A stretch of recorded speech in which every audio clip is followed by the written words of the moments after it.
மாவட்டம் குடவாசல் பகுதியைச் சேர்ந்தவர் தமிழ்பிரியா. அதே பகுதியைச் சேர்ந்த குரு இருவரும் ஒருவருக்கொருவர் காதலித்து வந்ததாகவும் அதன் பிறகு இருவருக்குள்ளும் மனக்கசப்பு ஏற்பட்டு பிரிந்து விட்டதாகவும் கூறப்படுகிறது. இந்த நிலையில் 31 வயதான குரு 21 வயதான தமிழ்பிரியாவை தொடர்ந்து தன்னை திருமணம் செய்து கொள்ளும்படி வற்புறுத்தி வந்ததாகவும் கூறப்படுகிறது.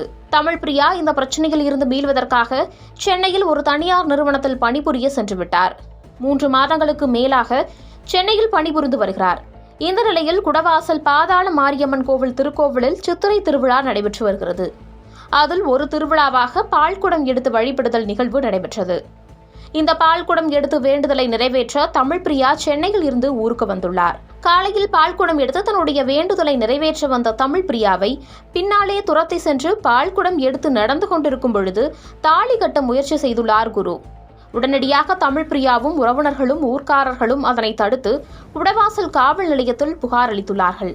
இந்த புகாரை அடுத்து குரு கைது செய்யப்பட்டு சிறையில் அடைக்கப்பட்டுள்ளார்.